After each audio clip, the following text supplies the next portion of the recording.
Greetings, listeners. I am the mighty Master Voluminous, teacher, commentator, and most importantly to you, storyteller. We are entering the final full week of January, and 2022 is fully underway. Today on Voluminous Reads, we are continuing the paranormal crime thriller Vatour, Feel Free to Die by Gift C. and Yadike Jr. But first, as always, announcements. I am pleased to announce that the sequel to Vatour, Feel Free to Die is set to begin its 4-part release in the month of March.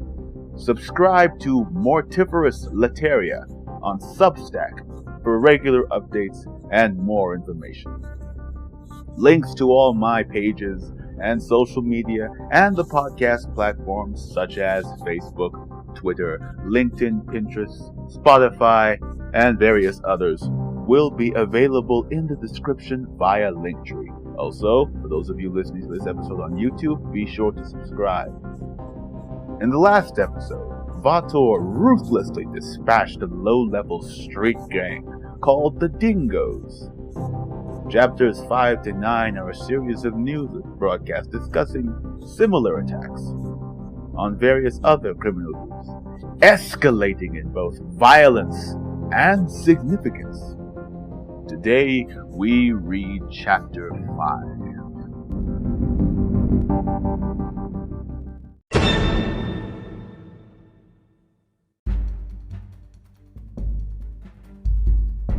Chapter 5. Eugene and Mr. Nace. Welcome back to Scotch Vision. I'm Veronica Cruz with breaking news. 2 criminal gangs brutally massacred in 2 days. First is the 10-man group known as the Dingoes, one of the many groups who took part in the infamous gang war for control of the southeast block of Scotch, which was won by the infamous Hellfire Crew. The last surviving members of the Dingoes were gruesomely murdered in an abandoned house in the even more infamous Freebird Avenue.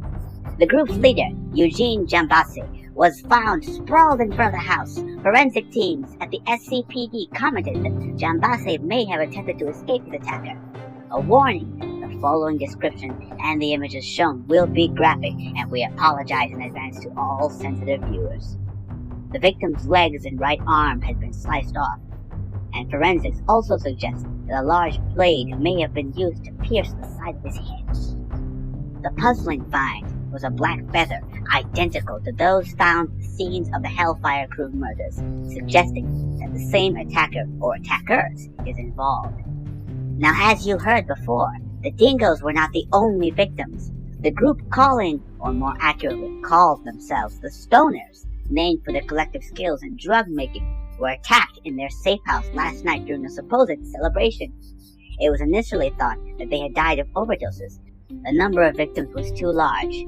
While about 5 or 6 did in fact die of overdoses, the rest of the 23-man group were not as, for lack of a better term, fortunate. None of the deaths, however, were as brutal as the murder of the gang leader Terrence Rogers, known on the streets as Mr. Nace. Please beware that the following description is also graphic. The crime boss was found hanging by his neck from the ceiling in an office within the safe house. His ears, nose, and skin had been removed.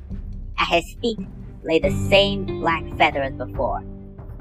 Could there be a group of vigilantes attacking criminals? Or is this the work of another gang trying to establish itself? Time will tell. More after the break. Do you remember when I said the Dingoes got off easy? Believe me, you haven't seen anything yet.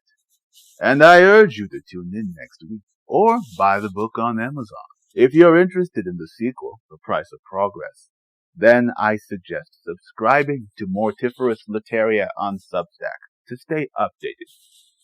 Goodbye, listeners.